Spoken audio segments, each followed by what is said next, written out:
This episode doesn't even give you a chance to ease it. It's straight to combat. Mahito makes his intentions very clear from the start, and Todo realizes it. Mahito wants this to be an intimate fight between him and Itadori, with no third wheels. This motive is purely malicious and selfish. It's not for strategy, it's not for the honor of fighting in a righteous battle, because he finds it fun. And through this joy, he seems to think that he can become his purest self. I wonder where I have heard something along those lines before. See, anyone can do it.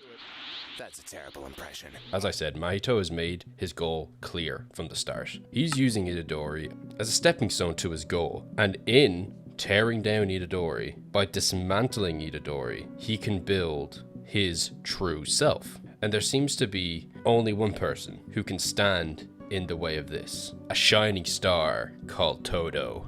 Todo is finding joy in standing in Mahito's way. He knows that Itadori is in a vulnerable state right now, and he wants to help his brother, only separating away when he's certain he can handle himself, then splits off into his own fight with this new modified human Mahito has created. Quick aside, it has to be said that the creativity at play here is next level. The pure goblin energy Mahito has on display is perfect.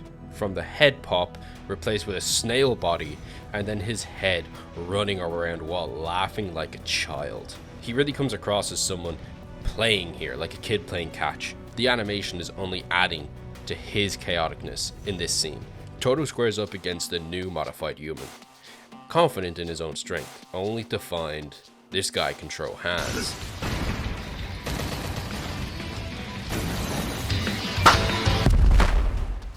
Todo shows remorse for having to put down this transformed human. It shows us that Itadori and Todo have more in common than their brotherly bond. Aside from his introduction and his questionable question, Todo has always been an honest and sincere character. Like many characters in this show, Todo has wisdom that he, in some form, will pass down to Itadori. Todo lays down his opponent, but is surprised to see that it stays down in one clean hit.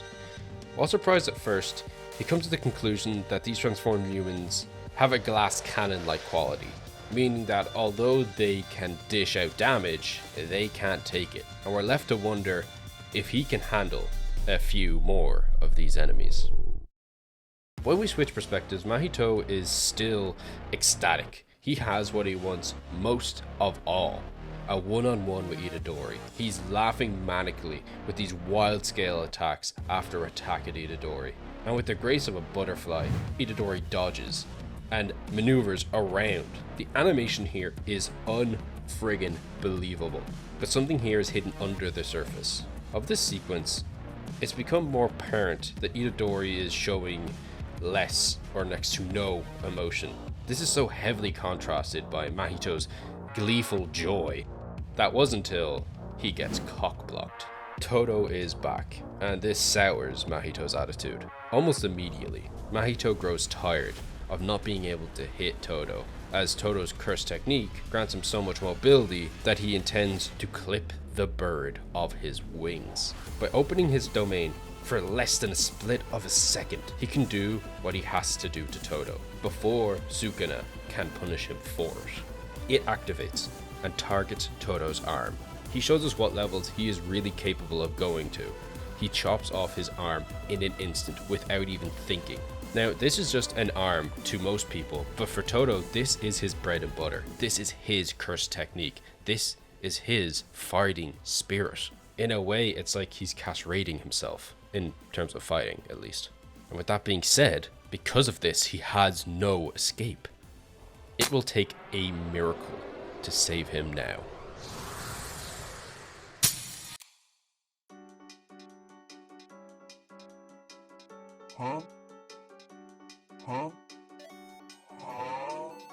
This killed me.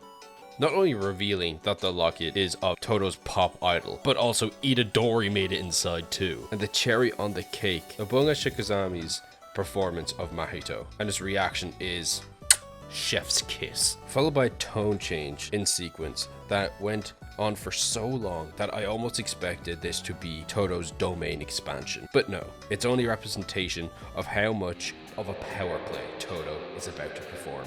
he slaps the most dangerous place to put your hand on the planet at this point, I would say, to call for the tag in, and allows Itadori to take it from here. Todo has always been a powerhouse, and the powerhouse is typically the big heavy hitter in fiction. There are many character archetypes that make a story's ensemble cast. The heroic leader, the center of attention, can be seen as a charismatic character most of the time. And then there's the Lancer, or as I call it, the Vegeta, usually the edgy counterpart of the main character, but shares many of the same themes and qualities as the main character. Other character archetypes such as the guy in the chair, the unflinching person of the word character.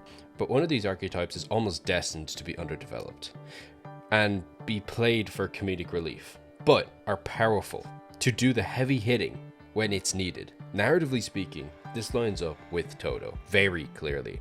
The powerhouse isn't always the strongest character of the troupe, but is the most consistent fighter. Their job, to put it simply, is to soak up the problem, narratively speaking.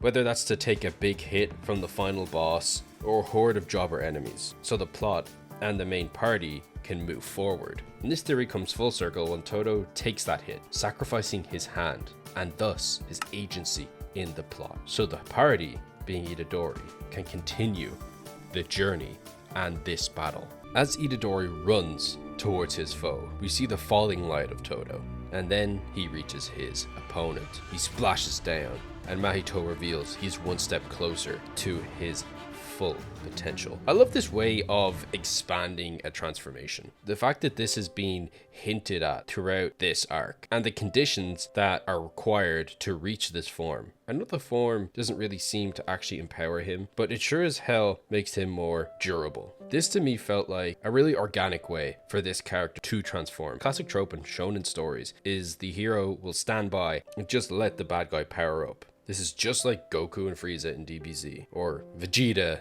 and Cell in DBZ, or Vegeta and Boo in DBZ. Or the character might just take advantage of the chaos of a situation, like when Blackbeard took everything from Whitebeard in One Piece. But disconnecting from that, here and now, with this form, everything is in place, but the writer has earned this by establishing everything in advance. So it all came together in a smooth and cinematic reveal. Mahito's true, unbridled soul.